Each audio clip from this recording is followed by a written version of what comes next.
ننگے کسی اور کو نہیں ہو رہے، یہ پاکستانی عوام کو ننگے ہو رہے ہیں کہ آپ کی یہ اوقات ہے، ایک مجرم ہے اور وہ شخص ہے جس سے قوم کی اکثریت نفرت کرتی ہے، جو ایک گالی ہے پاکستانی قوم پر، آتا ہے لٹو تے پھٹو، لیکن وہ ہماری اسٹیبلشمنٹ کی آنکھ کا تارا ہے، اور جب وہ مینج کرنا چاہیں تو پوری عوام کو جوتے کی نوک پہ رکھ کے اس شریف خاندان کے ساتھ ڈیل کی جاتی ہے، اور وہ کہا جاتا ہے مظلومیت کا رونا کہ پہلے یہ ہو گیا۔ تو آج اس پر اپیلوں کی بحالی پر سماعت ہوئی، تو جو نیب ہے وہ ہمارے جو چیف جسٹس صاحب ہیں اور جج صاحب انہوں نے ساتھ بٹھایا ہے ان کیسز کے لیے، تو وہ کوشش کر رہے ہیں کہ یہ سارا ملبہ نیب پہ ڈالیں۔ نیب بھی ملازمت تو کر رہا ہے لیکن سزائیں سپریم کورٹ کے حکم سے ہوئی، یعنی سپریم کورٹ نے ایک جے آئی ٹی بنائی، جے آئی ٹی کی انویسٹیگیشن ہوئی، پھر احتساب عدالت اور نیب نے خود جو درخواستوں کی جو ہے وہ بات کی ہے، وہ ساری سزا دینے کا مطالبہ کیا ہے، تو اب وہ کیسے واپس لے سکتے ہیں؟ اب انہوں نے بھی کوئی نہ کوئی تو بے شرمی کی انتہا تک تو جانا ہے، اور انتہا تک جانے کے لیے کوئی طریقہ کار تو ہوگا، اگرچہ بے شرمی بے حیائی کی ہر حد کو پار کیا جا رہا ہے اس مجرم نواز شریف کے لیے، لیکن ایک لیول اور طریقے سے جانا ہے نا اس کے اندر، یعنی وہ سارا جو معاملہ ہے اس کے اندر۔ تو اب یہاں پر جو ہے وہ کیا جا رہا ہے، یہاں جو ہے وہ جو سماعت ہوئی ہے اس کے اندر بتایا گیا ہے کہ جناب یہ اپیلیں آپ چاہتے ہیں تو وہ نیب سے ملبہ ڈال رہے ہیں، حالانکہ نیب کا ابھی اس سے تعلق نہیں ہے۔ تو پراسیکیوٹر صاحب آج پیش ہوئے ہیں، انہوں نے کہا کہ جب اشتہاری سرنڈر کرے تو اس کے ساتھ قانون کے مطابق کارروائی ہو۔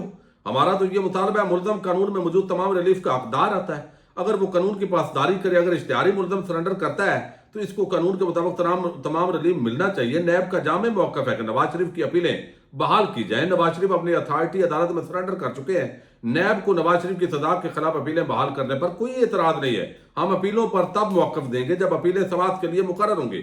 اب جو جسٹس میاں گل حسن اورنگزیب ہے نا، یہ بڑے جلدی میں ہیں بیچارے، ان کو بٹھا دیا گیا ہے، محسن اختر کیانی کو ہٹا کے یہ جج صاحب لائے گئے ہیں، اور وہ بار بار وہ بتانا شاید یہ چاہتے ہیں کہ ہمارے اندر تھوڑی بہت ہے، لیکن یہ نیب والے ایسے ہیں، لیکن نیب والے بھی سیانے ہیں۔ اب انہوں نے کہا جی آپ اپیلوں کے نتیجے میں ٹرائل کورٹ کے فیصلے کی حمایت میں موقف دیں گے؟ اب اس پر پراسیکیوٹر نے کہا جی جب وہ معاملہ آئے گا تو ہم وہ بات کریں گے، ابھی آپ جو ہے یعنی یہ جو آج آپ اپیلیں بحال کر رہے ہیں ہمیں تو کوئی اعتراض نہیں ہے، لیکن یہ اختیار جناب کا ہے، تو جناب نے آج اپیلیں بحال کر دی ہیں۔ یعنی ایک عمران خان ہے، اس کی درخواستیں ضمانت جو ہے وہ وہاں پہ آپ دیکھیے یہی چیف جسٹس ہے، وہ ملزم کا سٹیٹس ہے سائفر کیس کے اندر، اور آج وہ فیصلہ محفوظ ہوا ہے اور عمران خان کے خلاف کل یہ فیصلہ سنا دیا جائے گا، توقع یہی ہے۔ لیکن ٹرائل کورٹ میں کہیں گے چونکہ کیس چل رہا ہے تو اب وہ فرد جرم بھی عائد ہو چکی ہے تو لہذا ضمانت نہیں ہو سکتی۔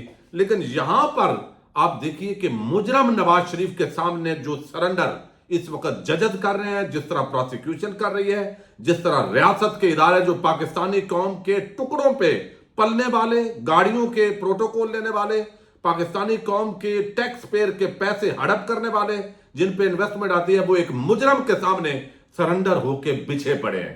یہ ہے قانون کی حکمرانی، یہ ہے آئین، اور یہ ہے پاکستان کا قانون بھائی۔ اب یہاں پر کیا ہوا، یہ معاملہ کیا ہو، اب اس کے اندر جو ہے وہ دوسری ڈیولپمنٹ ہوئی ہے، یہ عمران خان کا جو کیس ہے وہ ضمانت وہ فیصلہ محفوظ ہو گیا، اب وہ سنایا جائے گا، کل انہوں نے کہا سنائیں گے۔ پہلے بہت سارے کیسز پہ وہ سانپ بن کے، میں اب نام نہیں لیتا، وہ بیٹھا ہوا ہے کہ کوئی بھی عمران خان کا جو کیس ہے وہ اس وقت تک جب تک وہ غیر مؤثر نہ ہو جائے، اس کا فائدہ عمران خان کو نہ ہو، وہ درخواست پہ سماعت کرنے کے بعد فیصلہ محفوظ کر لینا ہے۔ واضح طور پر اس وقت یہ پاکستان کے ٹیکس پیئر کے جو پیسے ہیں ٹکڑوں پر پلنے والے پاکستانی عوام کے ساتھ ہونے کی بجائے یہ مجرموں کے ساتھ ملے ہوئے ہیں، یہ اس وقت واضح طور پہ نظر آ رہا ہے۔ لیکن یہ دوہرا معیار ہے، عمران خان کے لیے اور ہے اور یہ مجرم نواز شریف کے لیے اور ہے، اور اب تو کہتے ہیں کہ جناب یہ عمران خان کی ضمانت کا فیصلہ 16 اکتوبر سے محفوظ ہے، ابھی تک نہیں سنایا، یعنی عمران خان کی جو ضمانت ہے وہ 16 اکتوبر سے محفوظ فیصلہ ہے، ابھی تک نہیں سنایا، چونکہ ادھر ٹرائل شروع ہو گیا۔ یہ ٹائم خود دیتا ہے چیف جسٹس عامر فاروق، ٹائم دیتا ہے، اور نیچے ٹرائل جب درخواست غیر مؤثر ہو جائے تو چل فیصلہ سنا دیا۔ میاں صاحب کا فیصلہ 4:12 پر محفوظ ہوا ہے، اور وہ چند منٹوں کے بعد وہ فیصلہ سنا دیا گیا۔ کہ ان کی اپیلیں جو ہیں وہ بحال کر دی ہیں. تو یہ ہے جی میاں نواز شریف. اور پھر وہ کہتے ہیں کہ یہاں پہ جو ہے وہ میاں صاحب کو یہ ریلیف اس طرح کا دائرہ ملتا ہے. تو دوسری طرف عمران خان پر سائفر کیس میں صرف الزام ہے اور وہ اس میں 16 اگست سے گرفتار ہے. ایک ماہ بعد 16 اکتوبر کو ضمانت کا فیصلہ محفوظ ہوا اور گرفتاری کو آج 36 روز سے زائد گزرنے کے باوجود ابھی تک 10 روز قبل محفوظ کیا گیا فیصلہ اس چیف جسٹس عامر فاروق نے. میں کوئی جج کی تصدیق نہیں کر رہا, میں آپ کو رپورٹ کر رہا ہوں کہ انہوں نے محفوظ کیا ہے. وہ فیصلہ نہیں سنایا, لیکن مجرم نواز شریف, پوری قوم کا مجرم نواز شریف 1450 روز مفرور اشتہاری رہا, سزا یافتہ مجرم ہے اور ان کا فیصلہ صرف 36 منٹ محفوظ رہا ہے. اور اس کے بعد ان کے حق میں ان ججوں نے فیصلہ سنایا ہے. یہ پاکستانی قوم کے ٹیکس کے پیر کے پیسوں پہ, ٹکڑوں پہ پل کے یہ تنخواہ لے رہے ہیں, یہ پروٹوکول انجوائے کر رہے ہیں. لیکن ظاہر ہے بات زیادہ کریں گے تو پھر توہین ہو جاتی ہے. اب آرمی چیف صاحب جو ہے انہوں نے قوم سے مدد مانگ لی ہے. کل کا ایک پروپیگنڈا جو ہے وہ شروع ہوا ہے تحریک انصاف کے خلاف, اور وہ یہ ہے کہ یہ جی سوشل میڈیا پہ پروپیگنڈا ہو رہا ہے اداروں کے خلاف, دوسروں کے خلاف سارا, اور یہ باتیں حقائق کے منافی ہیں. بھائی ہم پہلے تو سنتے تھے بنگلہ دیش اس طرح کے حالات میں بنا اور یہ زیادتیاں ہوئیں. پھر ہم نے دیکھا بلوچستان اور پختونوں کے ساتھ جو کچھ ہوا یا ہو رہا ہے. اب جو آنکھوں سے نظر آ رہا ہے, یعنی میڈیا کیا مینج نہیں ہے, سارے سیٹ بکے ہوئے یا دباؤ کے اندر نہیں ہے, اینکر جو ہے وہ کیا دباؤ کے اندر نہیں ہے, اور کیا جو اخبارات ہیں وہ سارے آپ دیکھ لیں ڈیجیٹل میڈیا کے لوگوں پہ سختی نہیں ہے. پھر گرفتاریاں لوگوں کو اغوا نہیں کیا جا رہا. کون سی چیز ہے جو نظر نہیں آ رہی؟ یہ ساری چیزیں تو ویزیبل ہے. تو یہ, اور کیا عمران خان کی پارٹی سے لوگوں کو زبردستی نکالا نہیں جا رہا, نکال کے استحکام پارٹی اور باقیوں کے اندر ڈالا جا رہا ہے. کیا ایک ہی جگہ پہ ایک ہی نوعیت کا کام کرنے والے, ایک جو پریس کانفرنس کرے اور انٹرویو کرے, وہ جو ہے وہ سب اس کے گناہ معاف, اور دوسرا مجرم, اور جیلوں میں عورتیں بچے گل سڑ رہے ہیں, یعنی عورتیں جو ہیں وہ کیا یہ سارا کچھ نظر نہیں آ رہا؟ تو یہ پراپیگنڈا ہوتا ہے جو اس طرح کی بات رپورٹ کریں, یہ بڑا. لیکن آرمی چیف صاحب نے آج مدد مانگی ہے جی قوم سے. یہ 25ویں نیشنل سیکیورٹی ورکشاپ ہوئی ہے جو ہے, جہاں پہ بتایا گیا کہ پاکستان کی مسلح افواج, سیکیورٹی اور انٹیلیجنس کے ادارے دشمن قوتوں کے مسلسل کوششوں کے باوجود دہشت گردی کی لعنت کا بہادری سے مقابلہ کر رہے ہیں. پاکستانی عوام کی مسلسل تعاون سے انشاءاللہ کامیابی ہمارا مقدر ہوگی. دانشوروں اور سول سوسائٹی کے زیادہ ذمہ داری ہے کہ وہ اس بات کو یقینی بنائیں کہ ہماری عوام اور خصوصی طور پر نوجوان نسل پاکستان کے ریاستی اداروں کے خلاف جاری پروپیگنڈے کے بارے میں اپنی معلومات میں اضافہ کریں اور اس کا مقابلہ کریں.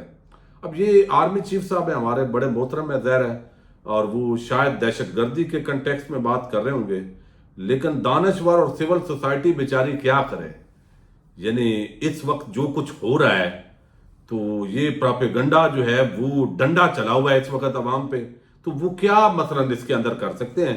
تھوڑی سی آرمی چیف صاحب کو وضاحت کرنی چاہیے اپنے بیان کے اندر کہ اس وقت تو وہ پوری قوم کو ڈنڈا نظر بھی آ رہا ہے, عورتوں کو جیلوں میں ڈالا ہوا ہے, سیاسی ورکر جو ہے ایک جماعت کو توڑ کے مجرم کو زبردستی قوم کے سروں پہ تھوپا جا رہا ہے, اور یہ چیزیں نظر آ رہی ہیں. تو اندھے گونگے بہرے یہ عوام اور سول سوسائٹی کیا ہو؟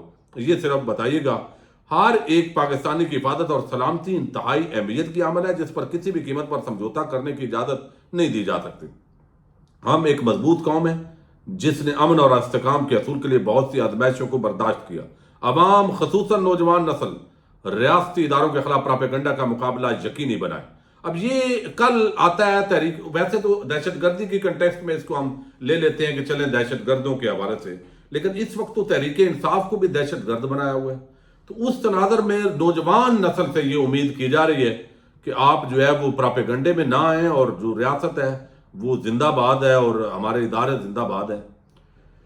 تو یہ محترم بات یہ ہے کہ پاکستانی قوم تو پاک فوج سے پیار کرنے والی ہے. کل بھی پیار تھا, آج بھی پیار ہے, اور وہ سارے پیار کرتے ہیں. لیکن بعض عہدوں پہ بیٹھے ہوئے لوگ اس وقت جو کچھ کر رہے ہیں شاید وہ پاکستانی قوم سے پیار نہیں کر رہے. وہ ایک مجرموں کے ٹولے کو, لوگوں کے اندر یہ پرسیپشن ہے کہ مجرموں کے ٹولے کو پاکستانی قوم پر زبردستی تھوپ رہے ہیں, اور یہ الٹے بھی لٹک جائیں تو ان کی حمایت شاید آپ نہیں لے سکیں گے، اور یہ چیزیں جو ہے نا وہ آپ کی طرف جا رہی ہیں۔ آپ کو اپنی پوزیشن کلیئر کرنی چاہیے عوام کے سامنے کہ بھئی اس سارے سے کیسے آپ کا تعلق نہیں ہے، پھر نوجوان نسل جو ہے وہ یقیناً آپ کے ساتھ ہے۔ ورنہ اس وقت جو ایک مجرم نواز شریف اور اس سے پہلے پوری پی ڈی ایم پلس ٹولے کی خاطر پاکستان کے نوجوانوں کو، خواتین کو، بچوں کو جو پیغام دیا جا رہا ہے، یہ کم از کم جو ہے نا وہ سارا جو کھرا ہے اور نشاندہی وہ کوئی اچھی طرف نہیں جا رہا۔ آپ کو بھی پتہ ہے، اللہ تعالیٰ جو ہے وہ پاکستان کی حفاظت کرے۔ پاکستان زندہ باد، پاک فوج پائندہ باد۔